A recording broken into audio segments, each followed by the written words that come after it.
Good evening, peeps. Welcome to United View. Welcome to the full view. Hope you guys are doing good. Happy Sunday. Hope you're enjoying your Sunday night, your Sunday evening. Could be Sunday daytime for you as well, depending on where you are. Your Sunday morning. Hope you're enjoying your Sunday morning.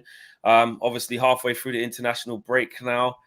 It's just a bit, It's everyone. There you go, thumbs down. So I mean, I never like to say it for everyone because some people might like it, but I think certainly here a lot of people don't. But hope you guys are well. A lot to talk about in the show. Hit a like on the video, subscribe to the channel if you are new, if you haven't done so already, and you'd like to join the membership club as well, the UV members group. You can. Link is always just there, right? Membership button is there. So if you'd like to join it, you can. A new United era. It's the beginning of a new era. Is this a historic week? There's been reports today and a few over the weekend sort of suggesting that, as early as tomorrow, we can finally get this announcement with Ineos, and just to get you guys' thoughts on where we're heading and is it going to be a historic week, and will we improve? Is this the beginning of the end for the Glazers? Is this going to be a big week where we look at it in United's history and say, you know what, the week of the 20th of November was a super historic week for Man United that we'll remember for many, many years? That's the question. So we want to get you guys involved as well. I mean, Owen, is it that? Is it that? Well, to provide some details on what we can maybe expect tomorrow or certainly Tuesday, Wednesday of this week, it was reported by Mark Kleiman from Sky on Friday, and it's kind of been backed up by several people over the weekend, that Sir Jim Ratcliffe's swoop for a 25% stake in Manchester United could be announced in the early part of next week. They've actually got settled on a price now as well, which is $33 a share, representing more than a 75% premium to the New York Stock Exchange closing share price on Friday. But this acquisition could be announced as soon as Monday, tomorrow, although it could slip. Let's not be shocked if it does, by a couple of days. That being said, it looks like this week, at least the aim is to this week be the week, because the Glazers are said to be keen to finalize this deal before the US Thanksgiving holiday begins on Thursday. So realistically, you've got tomorrow, Tuesday, or Wednesday are the days that they are aiming for. And you're right, Flex, is I think because it's this coming week, it's a year to the week that the announcement was first made about the strategic alternatives just before the World Cup started, wasn't it? And I think because it's dragged out so long, and because we've had so many false dawns, and because we've had so much remember they said Easter. We're in the end of the year at this point. So we've had all of those rounds of bidding and, little side stories of, was it Ziliakis coming in and fan ownership, and then, and other people, Carlisle and all this kind of stuff, people coming in. I think a lot of people, I can speak for myself, are quite numb to all of this at this point, that you kind of do get lost in how big, if indeed it is announced next week, could be in terms of just Manchester United's future and really their history as well. For the first time in 20 years, nobody, as far as I can recall, have had as large of a shareholding under the Glazer regime as Sir Jim Ratcliffe would. That's very significant. If it's the beginning of the end for the Glazers, and I think there still are so many questions, make no mistake, even if it's announced tomorrow, there are so many questions that still need to be answered and still need to be asked as well. But I do think it can be seen, depending on how you look at it, as a positive. And at the very least, it's incredibly significant. Me and Kenny were just chatting before we went live. Actually, Kenny, you can pick up on this. How do you feel about it? Is it you thinking about it from just it's significant or it's positive? How do you feel? I think from a fan's perspective, we didn't get what we wanted, and that was full ownership. And when we look back now, they never wanted to sell it anyway. And they wanted a strategic option and someone to come in to support them. Well, can you get any better than Jim Ratcliffe to support you? If that's what we're going to get. For me, I'm quite positive about it from the point of view that already we're seeing major changes at the top with the chief executive officer going. We're looking at bringing a new director of football in. I like what I'm hearing, and a lot of people, T1 are proposing or already saying that the guy that saved Juventus and then moved on to PSG is coming in, but he's got a phenomenal background in football. So he is best in class. If you look at what he did at Juventus, look at what he's done at PSG, he's best in class. So what we're not doing, we're not bringing old school in. So we're not bringing somebody that was with Woodward and then Murta and so on and so on. We're going for best in class. That's got to be a positive. That's a clean pair of eyes looking at how we run our football club. You then add to that, if he brings a new director of football in, then again, it's something completely new. And I don't believe for 1 minute that this guy's coming in and it's with deep pockets. I think he's coming in from a strategic perspective about let's make the books balance, first of all. We've seen what's happened to Everton, what's probably going to happen to Chelsea and to Manchester City. No matter who comes in, what we don't want as Manchester United fans is the same problem in 2 years' time of what Everton have got and what City are going to get. That's what we want. What we want is some stability. We want to see some positivity, and we want support for our manager. And that does. When I say support for our manager, I don't want us to go on, in January win them by £300 million players, because that's not the answer. The answer is root and branch. Look at the top of the football club, the old setup with regards to the structure, the support mechanisms in place for Ten Hag, and that's where you start. And I think, to finish off, I think last year we got spoiled a little bit. And I think if I'm doing it, wish now that this would have been Ten Hag's first year, from the point of view that he raised the bar for us. We had 2 cup finals, we've got second in the league, and we're back in the Champions League, and all of a sudden we're going to win everything again. And we've had a real kick in the teeth with regards to what we've achieved this year. And I don't think a lot of it is down to Ten Hag. I know some of it is, but a lot of it's not. And a lot of it is what goes on outside of what Ten Hag's role is. And if we bring best in class in to do that role and lead him to coach, then it's got to be a positive. I agree. Absolutely. I agree. Yeah. Yeah. I agree. Yeah. I do. I think it isn't what we wanted. It isn't, and there's still so much more. There's still so much more to come, and I'm trying to sort of, which is hard to do. I'm trying to sort of compartmentalize different bits of this. So I feel like anything in life, you've got to deal with certain bits when you get there. So the first bit, clearly, as we're seeing, is the sort of deconstruction of the regime as we know it, of the footballing operations, which is, your Richard Arnold's, John Murtaugh's, people at the scouts, etc., which clearly that line and link into the manager, then into the playing squad isn't there. The way our strategy is and what we decide to do with our money and how we decide to spend it is not there. Also, the way that we sell players, how much money we have left in the kitty. One of that investor, John, I was talking to at Bloomberg, was saying to me off the camera, was also talking about like the pool of money that Man United have, like the kind of cash reserve to buy players, dried up. And we spent it on, look at our playing squad. I don't even need to go into to say what we've spent it on. We've got some positives there that we're trying to work in progress, and etc. But let's just take the decade I'm talking about, what we've spent it on, right? So in terms of like I go back to compartmentalizing, I'm behind this bit of it where someone says to me, the structure on top is going to change completely. And like what Kenny said there, it isn't going to the Jolly Boys Outing Club. It isn't going to, one mate to another. It isn't going from one friend to another, or someone who's known someone for a little while.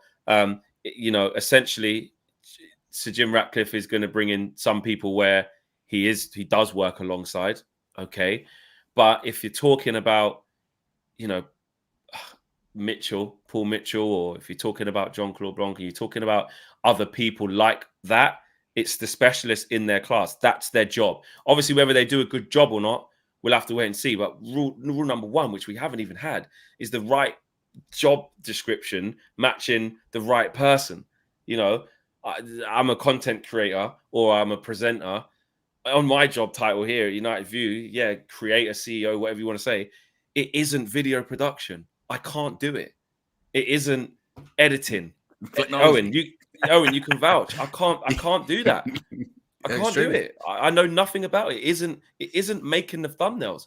I can't do it. Now, obviously, in layman's terms, when you first start something, if you have to do a little bit of everything to stay afloat and get yourself going, that's fine. But we're talking about a massive football club where things should be in place. So, and I think when people say that, they think, oh, so you're just happy to have Sir Jim Ratcliffe now. What, you don't want the Glazers out? No, that's when that bit comes, we want to know what's going to happen with that. Is it a full stage buyout by a certain time? We still know that. But right now, the thing that we can see happening is the change upstairs. It's true. And also, I suppose the only question is, and this is going to go back to almost like any manager, isn't it? Of can any manager or can any new CEO, can any new director of football thrive if the Glazers are still involved? And that's when it gets back to your question, doesn't it, about the roadmap to the buyout and stuff like that. Marcel, when it comes to your positivity, do you echo what Kenny and Flex are saying? Is there room to be positive with the news that could be coming this coming week?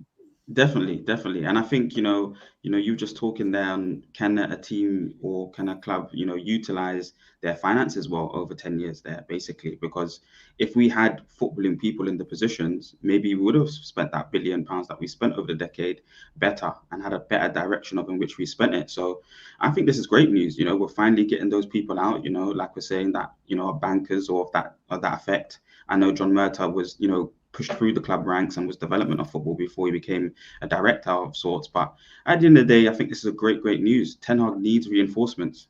We've seen all the injuries this season. We need to be able to go into January or to next summer and be able to bolster this squad. He's basically. But you see on that, Marcel, sorry, just really quickly, Marcel, I think we can't while this happens, I personally think, I don't know how you feel. Like I feel like because there's so much change, like John Murtaugh's still there, Arnold's there till January. How on earth do we, while Jim Ratcliffe's not even there yet, how on earth do we sanction any significant deals in this period? I actually think it's going to be keep everything the same till we get to the summer, and it's not even just summer, to just till whenever this is done. What do you reckon? Done, yeah.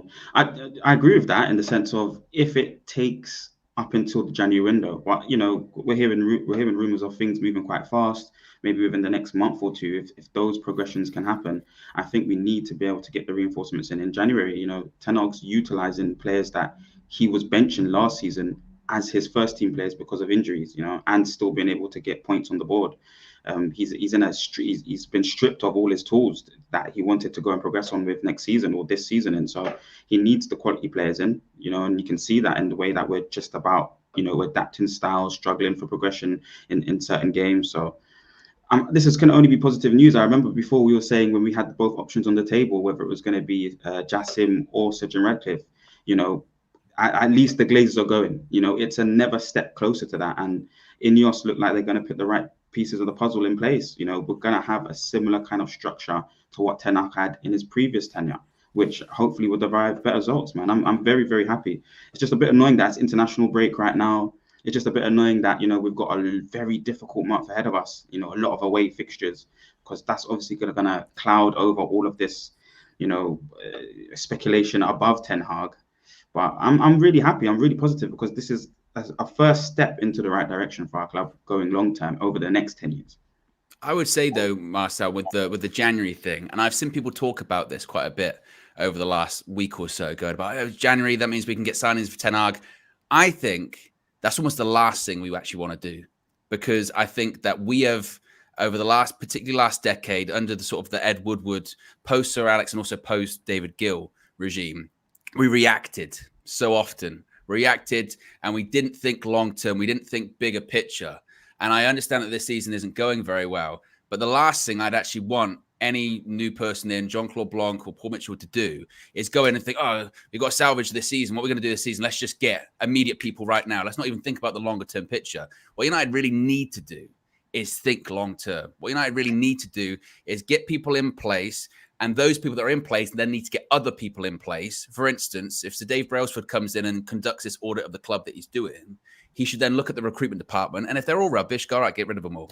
Or start again, And if that means we don't get anyone in January, then it is what it is. You still got half decent players at the club. Let's try and figure it out. And in the summer, when we've taken more time to figure things out, we don't rush into things, because I just think we'd be repeating the same mistakes over and over again. There'd just be different people involved, in my opinion, when it comes to that. Well, what do you think, though? Is that just a case of us wanting just results immediately again and then getting into the same position that we are?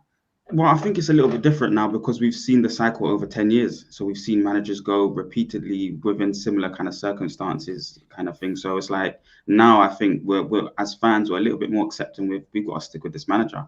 And considering what he managed to achieve compared to the other managers in his first season, Why not? He's got a little bit of credit in the bank. So I would, and he's been able to utilize the players that he's signed. They haven't been some of them have been duds, and that's why the structure will now be in place for him. But, the likes of Casemiro have been all right. Martinez has been all right. Malacia, when he was available, has been all right. So I think, we need to be able to bolster his squad, really. And because it's a minority investment, and then we haven't gone down the Sheikh Jassim regime, which I think would have been a whole scale changes, like you're talking about, the staff room, the catering staff, the training ground, the women's team. It's a minority investment, which, like Kenny outlaid, the Glazers have always wanted something like that. They kind of pulled the wool over our eyes. So I think it's going to be honing down on that first team. And once you get someone like Claude Ronkin, like everyone's mentioned, Juventus, PSG, he's got them to the creme de la creme of Europe, in Champions Leagues, in and around it, being the kings of their domestic leagues as well. I think bolstering that first team, having somebody that can align with Ten Hag's vision, get the quality of players suitable for this league, because I think Ten Hag has struggled a little bit with the talent ID for this league. He doesn't know the league. But, coming in 2-3 years from down the line, I think this will be a massive benefit for us. But he didn't do that overnight with Juventus. That's also worth pointing out. He took over Juventus side that just been relegated to Serie B because of scandal. And also then he had to do a project which, they built a stadium that they owned. And again, they reduced wages and reduced contracts. And again, that takes time. And we've just seen with Everton, with their FFP issues this week, and Chelsea and City, etc., we're stuck with FFP. And I think, again, that's when it comes to January. I think people need to temper their expectations, because they think, all right, takeover, whatever, we're going to go out and buy people in January. Even if we sold Jadon Sancho, which I don't know if we will, we'll probably loan him out, and then we'll probably, might be obligation to buy, but it's not going to be immediate. And I think that, again, we need to temper our expectations, because you can see it, can't you? You can see a situation whereby January comes, maybe a bit like last year, we get one player on loan or something like that. That's not that good. Results are still indifferent. And they're like, here we go. Get rid of the manager. Who are these new guys in? They don't know what they're doing, blah, blah, blah. And it's just a case of, I think it's going to take a bit of time. And it's frustrating, because if this whole process has been done quicker, then maybe we'd be further ahead in that timeline. But we're not. And it's just a case of, I think we need to, again, display patience. I don't know. Good vibes, John, though. Are you echoing the good vibes of Marcel this evening? I you guys know I am a cautious optimist. I do share the sentiment in the sense I do share the sentiment in the sense that I think this is going to bring about something positive, whether it be immediate change for the long term. I want it to be a long-term change more importantly than anything else, but irrespective of it, I think change is going to be good change. However, I do want to bring this sentiment, and I think people haven't been discussing this enough. In a corporate setting, and by the way, the fact that I have to use the word corporate with football is disgusting, but it is the world that we live in today, unfortunately. Football clubs aren't just football clubs. They're massive companies and organizations. In corporate settings, when you hire from within and when you promote from within, it's considered and viewed to be very, very positive, because it shows that not only are they doing the right thing as a company, it shows that they're training their employees well. It shows that the employees are learning very well, not just about the job itself, but about other aspects of what it means to be a part of that company. And Manchester United, in essence, if you think about Richard Arnold or John Mertz or whoever it is, if you think about it, in essence, promoting from within should be a good thing. It was supposed to be a good thing. This guy's been at the club for 16 years. He should know a lot about the football club. It also should mean that he should know a lot about the ins and outs of how to work the Glazers, right? They're not the greatest owners, but you need to be able to finagle and finesse your way around how to get by these business decisions. Like David Hill did. Exactly. My point precisely. You need to have that tech about you, all right? And if you're promoting from within and you're educating these employees on how to become that model when you get there, then it should be a happy ending. But for some reason, for Manchester United, it wasn't. So if they're doing that, and they're hiring now, they're doing outside hire, right? Now they're bringing somebody that is the best of the best. In theory, that's supposed to work for us. In theory, that's supposed to work for companies. But now they lack the expertise on what it means to work with somebody like the Glazers. So how long is that going to be a hindrance, right? So we can essentially be here again doing this rinse and repeat. So I am cautiously optimistic, but I am still very concerned about this idea of if promoting from within didn't work, then, you know what I mean? Like if for some reason, if Flex just goes, all right, I'm out for like 2 years. I'm done with this shit. I'm going Ibiza. I'm hanging out or wherever he wants to go. You know what I'm saying? And Owen's like, I'm taking over. You know what I'm saying? I'm Flex. I would be more than happy to see. I'm resigning. No way. No, but what I'm saying Could is, be KG. Never know it, Owen. That could happen. Never know. No. Never know. What I'm saying is that it's in good hands because you trust Owen. He's been in this game for a minute and he's worked with people like Flex and KG. He's experienced. You trust him. But if you trust Richard Arnold to work at Man United and it didn't work out, it raises flags. That's what I'm very concerned about. I'd normally be sitting here, let's go, Sir Dave Brailsford, my man, 1% marginal gains, all that is great. But I am just a little bit concerned. A couple of super chats here. Red Baron says, Griezmann. This is such a weird story, by the way. So, like, they're essentially saying that United might be interested in Griezmann come January. Again, he's got like a release clause of like 20 million, apparently, in his contract. I don't know. But either way, let's not do this again because we'll do the thing where we're going to sign, like, remember last season, João Felix? We're getting João Felix on loan. And then he went to Chelsea on loan, and then it comes out as Man United could never afford to get João Felix on loan. So I don't know about that with Red Baron. Is there a release clause on it, Owen? Though, sorry to interrupt. That's what a outlet I believe in Spain is saying. Whether or not that's actually true, and again, this is when we have to get into tempering expectations because people now in their mind are we are signing Antoine Griezmann in January. We're back. We're going to win the league. And then when it doesn't happen, it turns into we're a mess. We're a complete mess. You go, well, were we ever in for him in the first place? I don't know. Griezmann is still out here. Sorry, Griezmann is still out here. Every time he scores, he's still doing Hotline Bling. Hotline Bling was 2016. That Drake is gone. My man's doing dubstep. He's doing Euro house. This is done now. You got to do something else. We got Man United ain't going back doing Hotline Bling. We got to move on to now. You know what I'm saying? Sorry, Owen. Go ahead. I don't know what you're saying. Is that music flex? It is. My bad. John, you literally just got a little insight into what I have to, endure under Owen when you make references to very big pop culture. Yeah, he has no idea, bro. Did you know Drake has a son? I only found that out the other day. There you go. Okay. He has a song out. He has a song out as well, I think. Does he? Oh, I don't know. Yeah, he does. The son has a song. Got a kid? Yeah, the son has a song. There is a song. Wow. Yeah, the son has a song. There you go. Starlord's been a member for 17 months. Says, in Erik ten Hag, I trust. Glazers are loving this collecting the same money with less responsibility. It's been a pleasure to be part of the UV community. Hashtag Glazers out. Big up to Starlord. 17 months. Look at that. Nearly a year and a half. And Red Baron has said, the Glazers will suck out any optimism we have. Wait and see. Even Marcel is going to be depressed. I'm not sure that's actually physically possible. If, Marcel. I've never seen that. No, I've never seen that. I have a wider question, though, for the panel. And feel free anyone to pick this up. There's been all this talk, hasn't there, about Ten Hag, and because of this, strategic alternative process is uncertainty, because there's so much uncertainty above him. If this does get announced next week, and once things are in place, is there still that level of uncertainty because we still have those sort of bigger, wider questions about a roadmap or anything like that? I mean, Kenny, you can start it off. Is it still a level of uncertainty above him, or is it cleared out a little bit? I think it's cleared out. And I think that's why it took so long for the announcement. So I think they understand exactly where they are with the Glazers. They know where they are with the fans, which is not in a good place. They know the club is financially, which is not in a good place. So I think they know from social media, they know from the ground around, they know that the fans have got a lot of credit for Ten Hag. And we also know as well, because of the way that the media works now, we seem to know everything about that dressing room. We know the issues with Sancho, what happens with Ronaldo. We know what's happened with, I've lost it, Greenwood. Do you see where I'm coming from? So we have a lot of sympathy with what's gone on behind the scenes, which is non-footballing. So I genuinely believe, I think what will happen is, and it goes back to what we were saying before, about the area stability.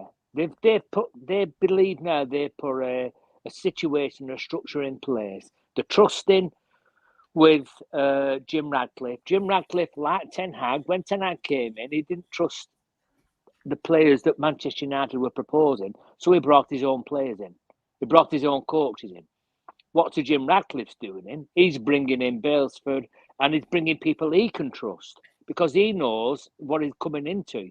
And what he's coming into is an absolute mess, if we're being honest, an absolute mess. So He has got the background. He's got everything. He knows in Ten Hag because he must have met with him. He must have spoke with him. He knows how he was recruited. He knows his full history. And he will think to himself, there's nothing wrong with Ten Hag. He will think, what this lad needs, he needs people behind him to help him to do what he's supposed to be doing. Sort the Sancho out, sort the Greenwood out, sort the contracts out, because this lad's being dealt a deck of cards that no other manager I can ever think of has been dealt with. He hasn't. So he's dealing with more he's doing more dressing room, off the field issues than any other manager in the league, without a shadow of a doubt. And because it's Manchester United, it's front page news. It's not back page, it's front page. So from regards to the stability with Eric Ten Hag, it's got the support of the fans. It's got the support of the fans. And we're all, if you look today now, we're all bemoaning the fact our injuries. There are 139 players in the Premier League that are officially injured. The worst club, the more affected club, is Newcastle. They've got, I think it's 14 or 15 of the first team squad that are officially injured. So it's not just us. It's not just us what's got the issue. West Ham are the only team, I think, that have got very few injuries. Everybody else, and everybody's now putting down to what we already knew anyway. That was a mix of a full season, straight to the World Cup, back from the World Cup, let's go over to America, let's go and make some money, and it's coming home to roost. So I think we are acceptant. We've now it's taken us 3 months to realise this first 3 months of our season has been horrible. The football's been poor, the results have been awful, but we're not screaming for Ten Hag out, are we? We're not, because we kind of understand what he's had to put up with. I just hope, and I do just hope, that these people that are now being put in place don't have a knee-jerk reaction. And I look at, say, Thomas Tuchel at Chelsea.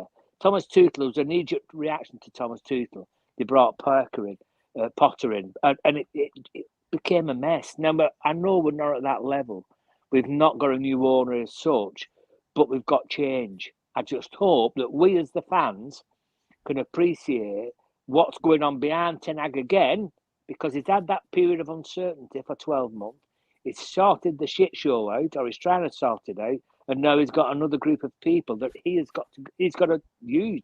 He's got to understand what they want. So I think, yeah, there has got to be some stability now from us, the fans, with Ten Hag. Let's be patient. We said we was going to be patient 18 months ago. We said because we knew how bad it was. We knew how bad it was under Ole and Rangnick or whatever. And that's not criticising them, but we knew as fans how poor it was. And I'll go back to what I said before. He kind of spoiled us in a way last season. He raised that bar. You know what I mean? And the first 3 months of this year, all we're looking at is what happened last year. Look where we was. We was in this league. We was in that league. But no, let's be patient. Let's be patient. Yeah. Interesting one here from Ivor Clips. He says, don't buy any new players. Let Ten Hag work with what he bought. We can't just allow managers to paper over the cracks with ludicrous signings. John, what do you say to that? Ludicrous signings? What the hell? We've literally just sat here talking about injuries. We've literally sat here about what Eric Ten Hag's had to deal with. You know what I mean? Like, look, respectfully, I just feel like papering over the cracks is a bit harsh. I feel like he's had to deal with a lot, and I'm not going to sit here saying he's devoid of any criticism, but he has to definitely be given more time. Kenny hit the nail on the head. 18 months ago, we said let's give him time. Let's give him time. It's not like we're capitulating where we're 20th in the league, and yeah, it's not looking good, but at least from it's all about perspective, right? It looked grim because everybody was writing about Man United. Everybody was chatting shit about Man United. And all of a sudden, one guy sitting in London in some in cubicle decides to go, oh, wow, the past 5 games, Man United actually won the most points. He posts that, and then all of a sudden, half the world goes, oh, wow, Man United weren't doing so badly. We were doing badly, yeah, but it wasn't the end of the world. You know what I mean? And I know he's not doing great, but he can improve. And once I truly believe that once the players return, once he gets his full, we saw Aaron Wan-Bissaka. He came on, he had his first start. In that game against Copenhagen, Aaron Wan-Bissaka and Marcus Rashford looked beautiful. Rashford looked comfortable for the first time in a long time. You know what I mean? He looked like he was finally eating whatever food he likes to eat on a regular basis. You know what I'm saying? Like, I can't eat spicy food. I'm not going into a restaurant and ordering the spiciest of foods. I'm gonna be mad uncomfortable. Me neither. Me neither. Owen, John. you and me. Bland Oh, family. You know what I'm saying? Yeah, and I get a lot of criticism from this channel, from the hierarchy above about this. I was laughed at the other day. KG, I thought was gonna honestly have a fit when I said I was having mild Nando sauce and it was too spicy. But continue. No, I just want to wrap it by saying that, look, the results were bad. Don't get me wrong. Erik ten Hag obviously has criticism and he deserves blame. Not saying that, but it's not the end of the world. We shouldn't be sitting here and mulling and saying that, oh, let's like, keep an eye on him with our eyes wide open. Oh yeah, you didn't get results. Oh, that's your fault. Like, we shouldn't be doing that. That's not healthy. You know what I'm saying? Do his signings? Well, let's go through them. How good do we think they have been, and what sort of scrutiny should be placed upon them? So I do agree with a lot of what you said in terms of everything that's happened before him. Like, we need to give him time. But the things he was in control of, let's rate these signings. Then I'm gonna throw some players out there, and we'll go out of 10. I'll just go around the room. Yeah. Or thumbs, just not even out of 10. Thumbs up, thumbs down. Okay, thumbs up, thumbs down. We'll just do that really quick. No one needs to give loads of reasons and stuff, but we'll just if you do have a bit of a reason, yeah, there you go. All right. We'll start with Terrell Malacia.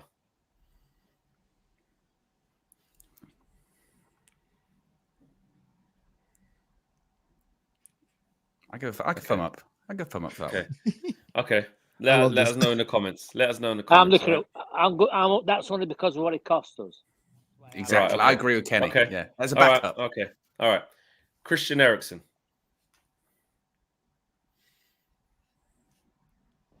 Okay, thinking. Damn, Okay. Marcel, what we doing here? Average, Free transfer. Yeah. Average. It's a free transfer. That's the issue. Manchester United should be buying the best of the best. The fact that we had to go into the market and get a free transfer for me is an issue. There's nothing wrong with free transfer, Marcel. Kenny's put his own. Kenny's put his own thumb there. Who did that? Yeah, I don't know. No, I don't sometimes know. it does. Just did sometimes that, it does that. Sometimes it does that. Yeah. I don't know what Was that that is. you, Owen? No. I don't know if they see Cajun. it. I don't know if they see it, but no. Oh. That's all right. Okay. Right. Anthony.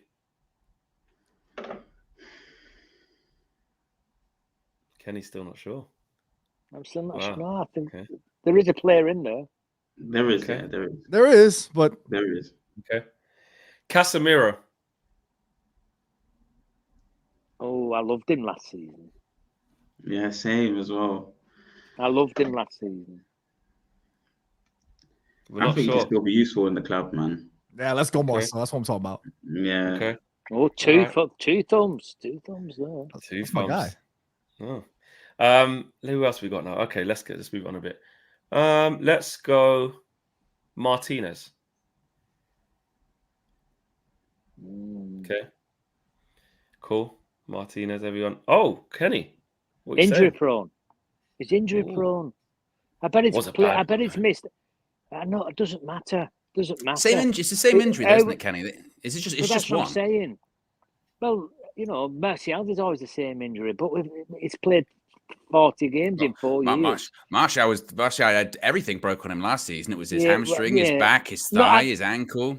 His heart. I'm not looking at it as a player. I'm not. I'm looking at it as a signing. There's a difference. Are you with me? Bruno is a great signing and a great player because he plays every game. He plays and is available every game. That's if I've any negative, I love him. Don't get me wrong. I love Martinez, but from a signing point of view, if you don't have him fit, no good. But I think Varane is way more injury prone than somebody like Licha, and I think I think that was an ignorance from a medical perspective. How do you neglect a severe situation where he was supposed to be like given adequate time to return, rush him back for him to have that same recurrence? That's horrible. Yeah, I think it's just one bad one, and then it's just been mismanaged. So that, I think we need a bit more. Well, I don't want to see it, but I think you'd need to get a whole load of variety of more injuries for me before I called him injury prone. But okay, interesting. Mason Mount.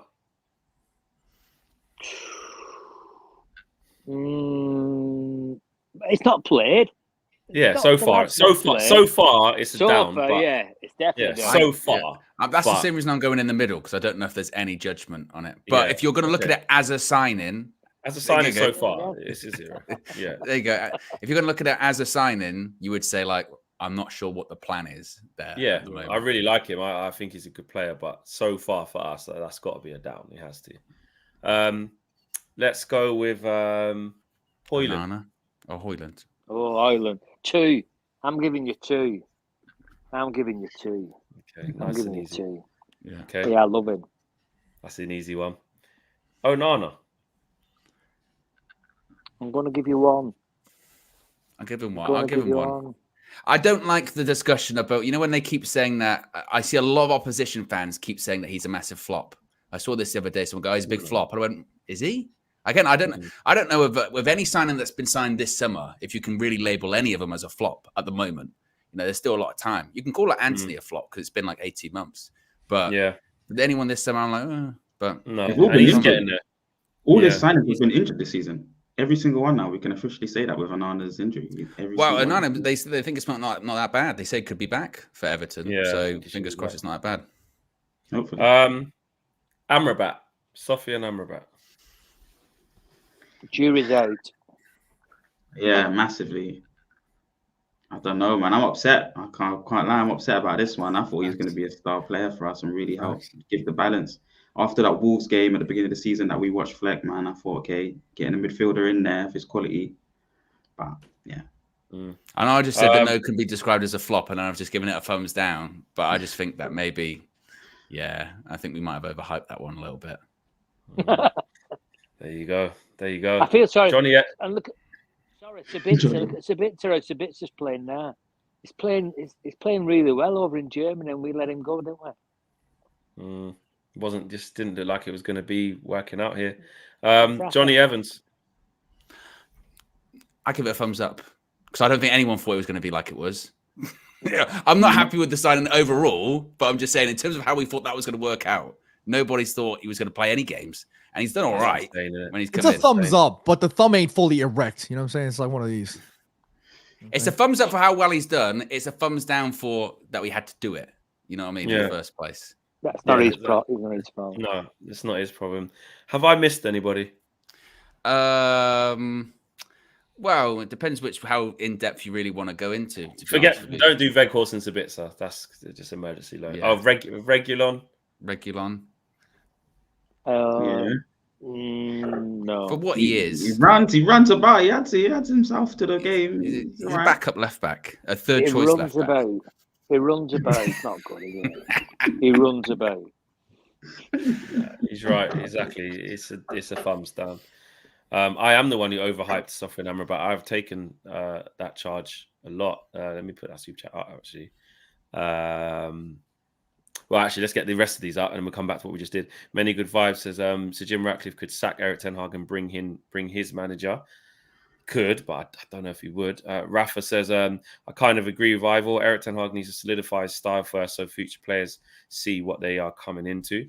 And Red Baron says, Flex is the one who overhyped Sofian Amrabat around about this time last year. As I was starting to see him, I really did think, look at this. This is going to be this. Wow, someone needs to get him, but it hasn't. I'll give you benefit of the doubt. I'll give you the benefit of the doubt there, Flex. Yeah. So I don't think you were alone in that regard. I think a lot of people watched that World Cup and were very impressed by what they saw. I think yet again, it's another good example of people focusing on a clip on social media. Because actually, if you watch the France game, and I saw a compilation actually of Amrabat in that France game, Mbappe goes past him a lot.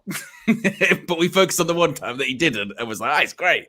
And look, we did it with Anthony too, didn't we? I mean, if you go check out the UV Clips channel, there's a recent clip of like the date it gets announced to Here We Go, and we're all raving. We're all excited and all that kind of stuff. And there were some Ajax fans, I think, in the time in the chat going, I don't know, man. 100 million euros.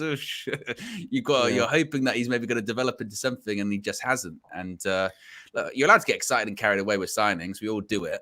But the Amrabat one. The thing is, as well, we were talking about this, I think, the other day on the Morning View, weren't we, Flex, saying that it's weird because we're talking about Mason Mount going, well, jury's still out. He's got time, but he's on, a 4 or 5 year contract? Amrabat's future needs to be figured out really in the next couple of months if you're going to be planning for the summer and your summer budgets. So you've got to make a determination on him fairly quickly. And if you were to do that now at the moment, you'd be like, well, I don't know. Yeah. Obviously, you'd want him to play more games. And again, the team's so disjointed, it's hard to judge a lot of the players. So you got to give him a little bit of benefit of the doubt that in that respect. But again, Ten Hag's not exactly racing to use him. He's only, the game went sour against Copenhagen. We've got 10 men. I need you now. It wasn't, you're the plan. I want. A lot of these guys he's signing, they're not starting the games. And it's like, it's going back to the older players. So, yeah, of course. Can I ask a question? Because this is going to be a big test, I think. What's your view on Jim Radcliffe, or what do you think he'll say about the Jadon Sancho situation? Because if he looks at it from a business perspective, right, we know that Manchester United owe 300 million to other clubs that we've not paid for yet, that were signings, right? And potentially, Jadon Sancho could be a 30 million pound of that. So we have not paid yet 30 million pound to Dortmund for Jadon Sancho.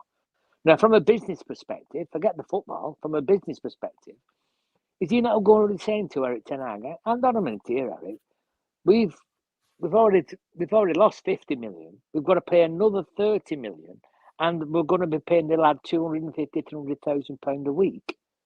Can we not sort this out? What do you think? How do you think he'll handle it? I think in the same way that you spoke earlier on about him, having stability and structure, I think the last thing he would want to do would come in and usurp a manager's line in the sand on a certain player.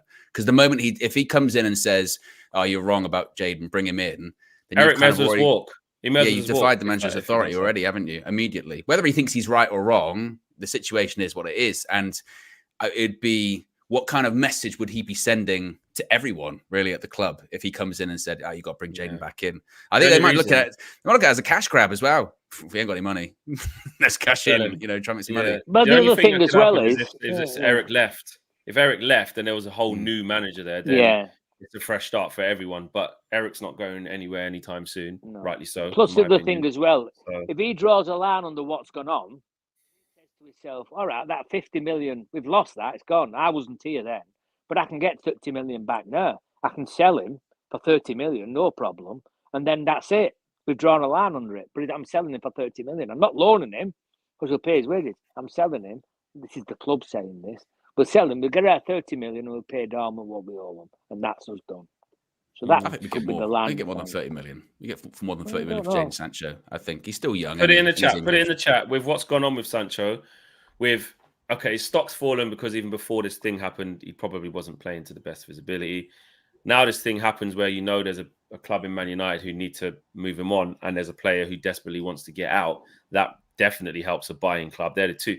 If you want to pick the two ingredients you want for a sale, you want a player itching to get out, and a club can't wait to sell him. That's just so that pushes the value down. Given all of that into consideration, what is his market value, and what should we not sell? What should we be looking to sell him for? 45 million would be fair price. 55.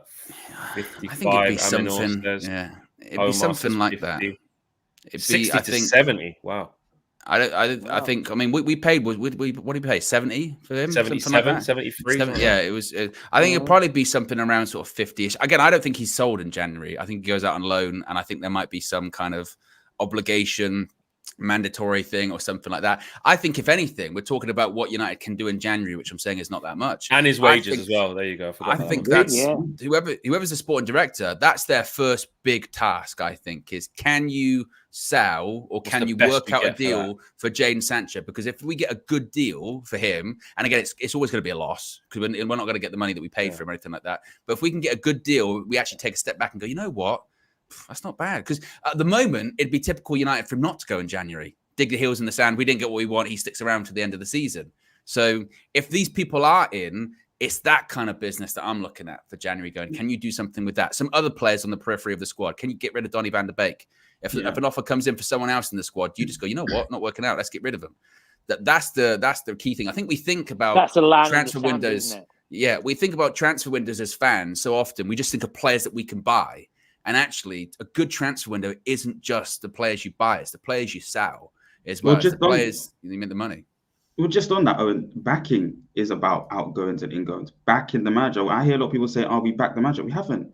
because the outgoings like Martial, like Maguire, unfortunately, I have to say it, like Scott McTominay, unfortunately, I have to say it, Donny van de Beek, they should have been gone ages ago. So I agree with you, not just as fans in terms of transfers, ingoings. It's also when we look at and we can judge, oh, has the manager been backed? It has to be holistic.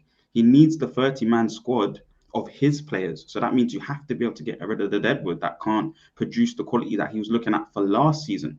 Last season, we said that those players were surplus requirements and they're on the bench, couldn't defend on the halfway line, these sorts of things, couldn't play position football. He's now having to use them in an emergency situation, an injury crisis right now. January, it's imperative that we get rid of those type of players and get, even if it's loan ones, we don't have the money. So the Sabitzers, the Weghorst, even though, they're, very low quality, they still have a little bit of a technical nous within the system that can be utilized. So yeah, 100% agree with you though, 100%. 100%. That's the catchphrase. That's the catchphrase right there. I think also that, and this goes back to why it's so important to, no matter what you think of Sir Jim Ratcliffe, and well, there's a lot we can't go off because we don't know yet. This is why it's so important to look at, like I said, about compartmentalizing and going with just looking at this bit of the change, because let's look at what, not Ed Woodward, well, he's part of it, but let's look at what John Murtough has actually overseen in his tenure, and let's take our emotion as fans out of it. We don't get to decide things. There's a reason why us as fans aren't making these decisions, because we're emotional, right? So even if someone says, yeah, but everyone says it's a good thing, things have turned out bad. So hear me out.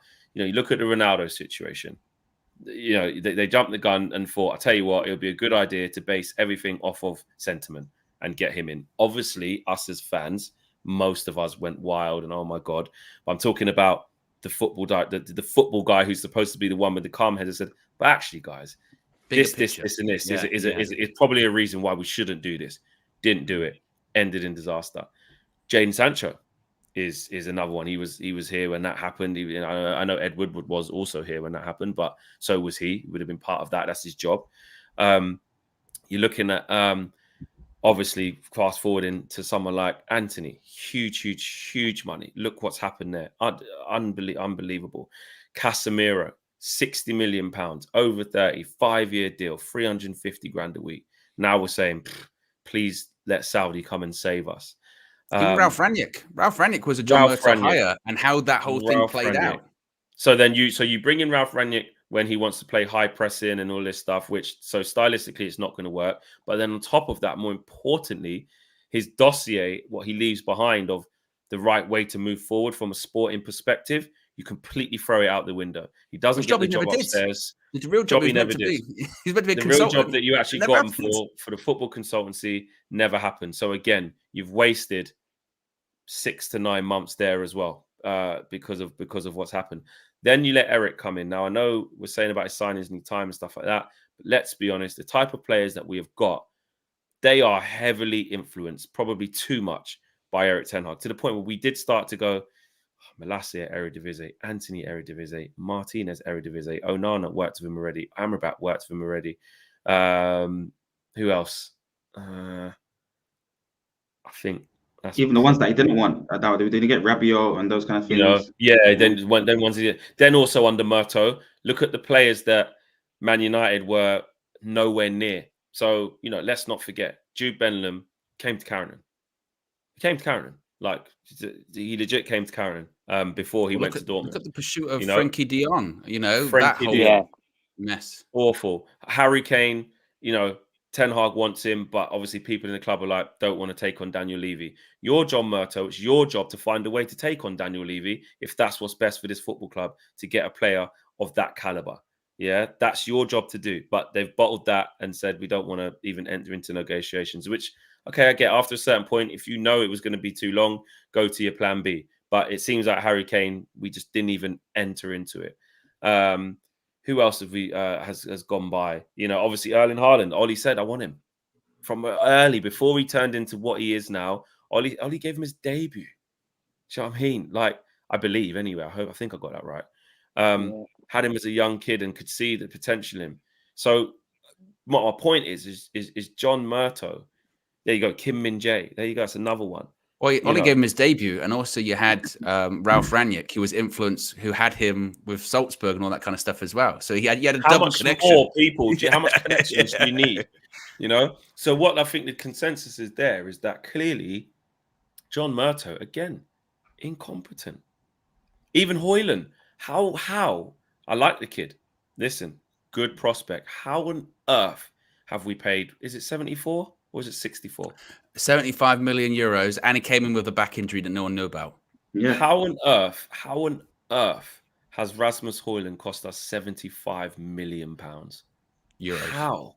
Sorry, euros. I don't. How? There was very few on the market though, wasn't it? To be fair, if you look at who was available at the time for us, But that's his job though, Ken. He's got to find or get a better value. Say we're not paying that, or it all adds in. It's like he's not that. He's not 75 million. He's not. The kid's good and he's a good project striker. I really like him.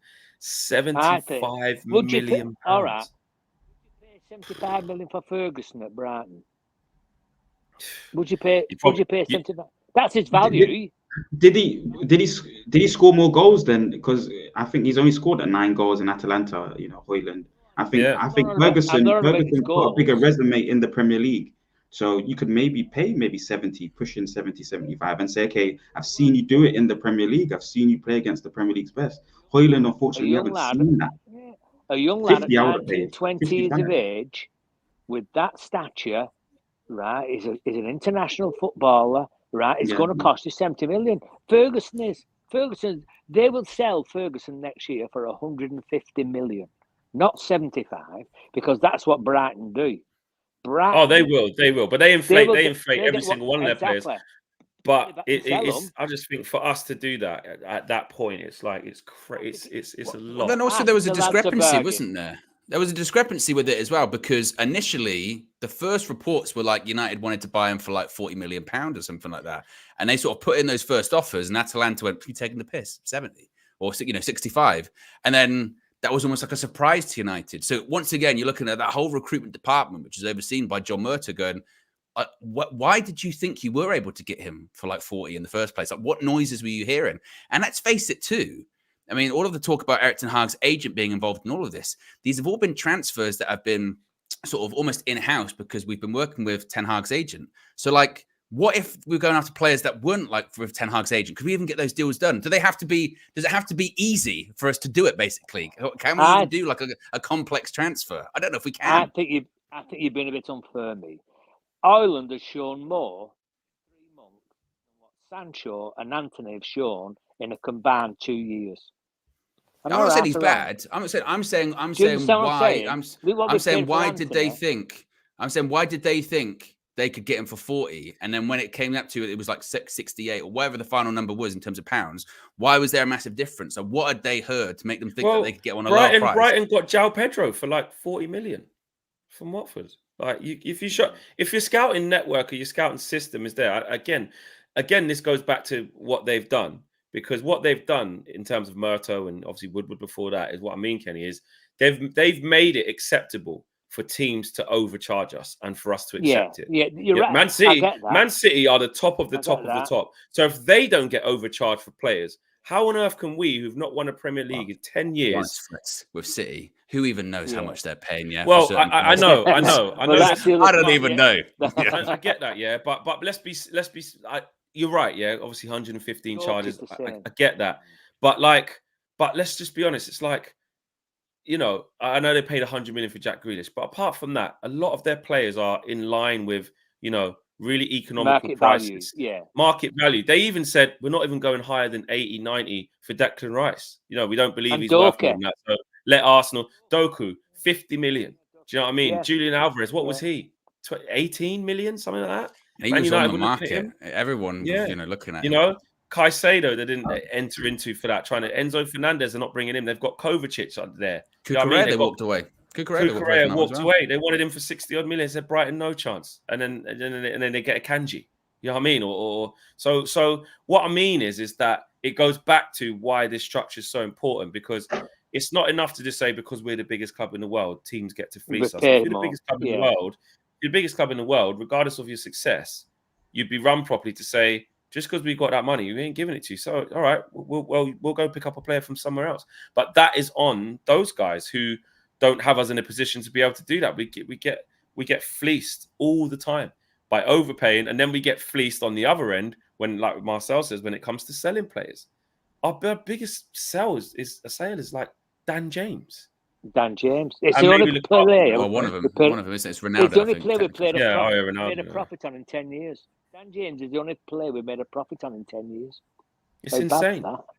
So that's why it's like these things, like at that level, they just have to change. And John Murtough and Richard Arnold and Ed Woodward, obviously, who has gone. Those are guys who have just been part of it for so long. And that's why I welcome so much with open arms the change at that level to see how we operate. It's going to take time, but we need to do it.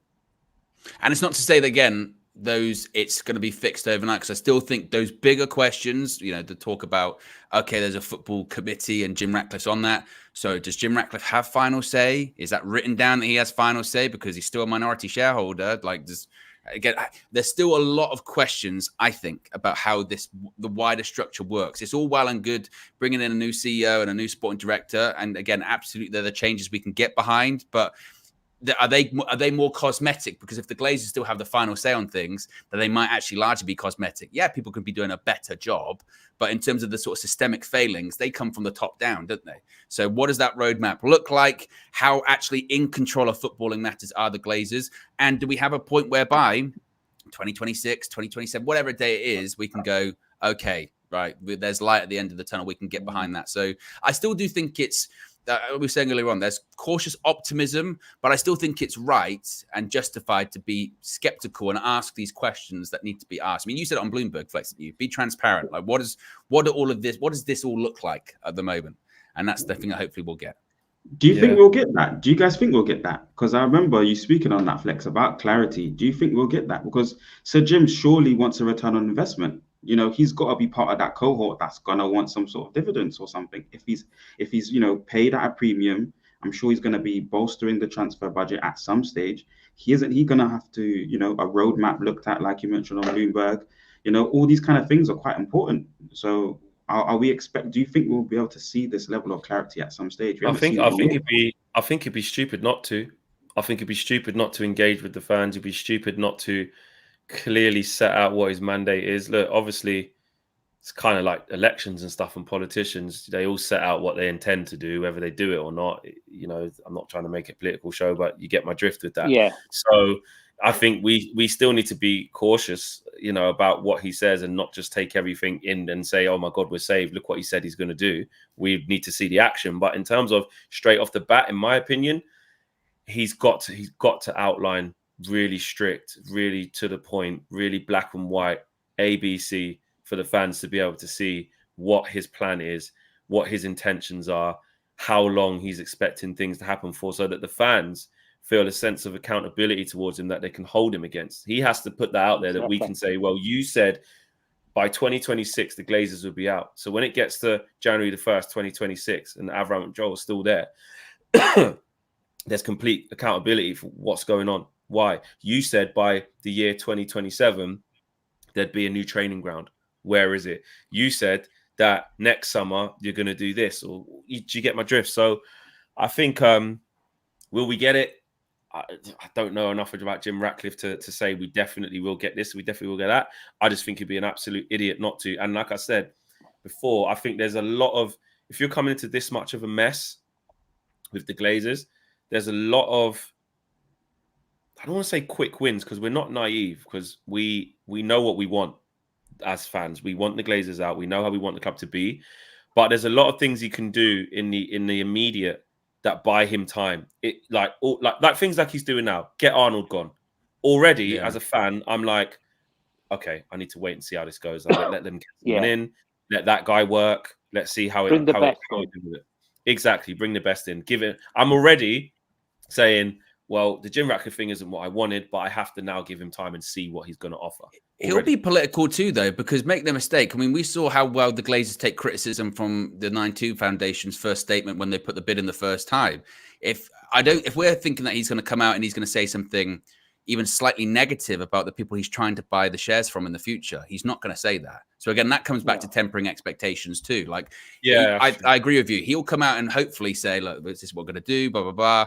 Hopefully we're going to get by this date, or this is the roadmap. I don't know what it's like on the New York Stock Exchange if you have to publicly declare those, calls to action. I don't know how that works. I'm not a finance guy, but he's not going to come out and slag them off, because then the Glazers will be like, well, we're not going to sell our shares to you then. Exactly. You know what I mean? So there's still going to be a political mover in. I don't think there's anything to lose by me. I think if he comes out and makes a statement through MUTV or whatever, and he just gives you a little bit of a roadmap. You don't want the detail. You just want to come out and say, my aim in 3 years' time is X. My aim in 2 years' time, this is how I want to do it. And we've already touched on it. But he can openly say and get support. He said, Man United have overpaid for players in the past. Even in this squad, we've overpaid. We will not be doing that in the future. And I'll accept that. I'll accept that as a positive. I will accept that as a positive. Because what it's saying is, I'm not being ripped off or whatever. Yeah. John, lastly, with what you expecting with Sir Jim straight off the bat, how would you like him to approach things early doors? I think he needs to understand that he's coming into a situation that has been sort of slowly capitulating and rotting for a long time. And I think fans, as us fans, we need to understand this is not gonna change at the snap of a finger. It's going to take time again, unfortunately. As much as we'd like to sit here and say somebody's just gonna be like puff the ganja, it's just gonna fix everything. I wish that were the case, but it's not gonna be like that. You know what I mean?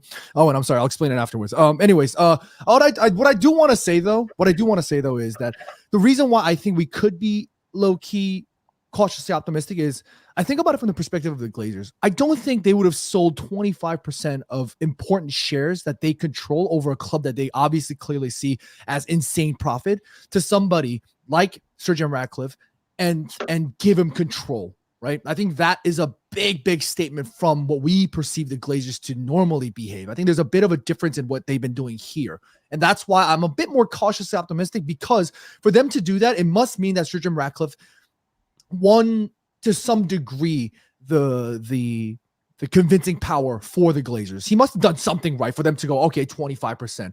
To lose voting power and to have an extra table at the board meeting where you don't have full control of that, that's a lot. If you think about it from the perspective of a board, right? So for them to agree to that, it just means that Sir Jim Ratcliffe really has something. I think they're going to approach this whole situation with a much more different outlook than what we've been used to seeing. So I think, and I'm not going to sit here and say, oh, it's going to be all great, but I think that's one of the reasons why we could be slightly cautiously optimistic, because I think we will see something different. Maybe more. Is that going to be in the form of more transparency? Is that going to be in the form of more communication?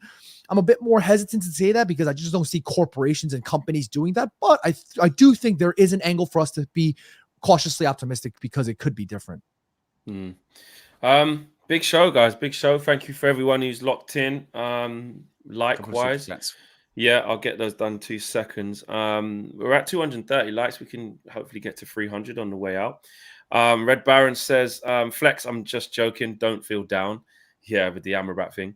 And KG's, I'll try. Hopefully you can, bring it back round.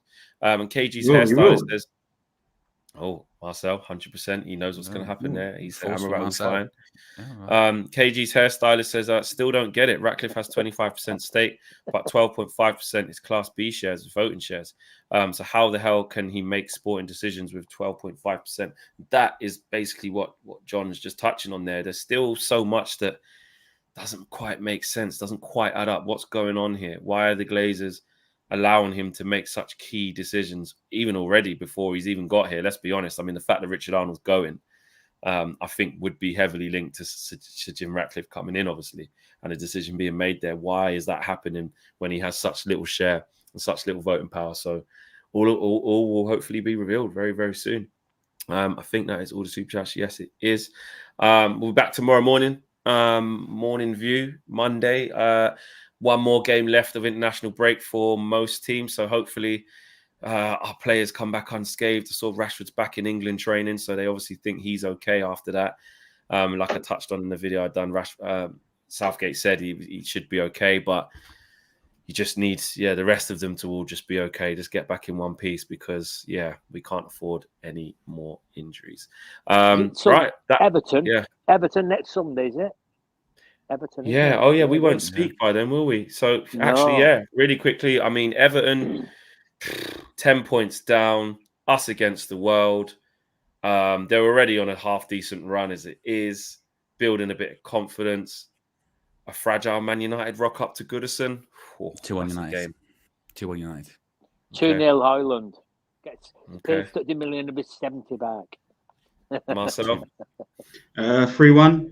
3-1. We'll concede, but we'll score 3 goals. Wow. 3 at Goodison. Wow. John? That's an easy win. I have a question for Owen. Owen, I'm pulling up England in January. Can we hang out? Yeah. I mean, you can. I don't know if you can keep up with the kind of lifestyle I live, John. I mean, I don't know. Absolutely, we'll vlog.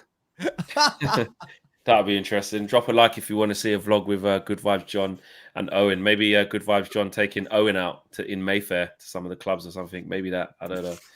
I don't know. We'll see. Okay, guys. We'll see you again tomorrow morning. We are out of here. Big thanks to you all. Take care, guys. Peace.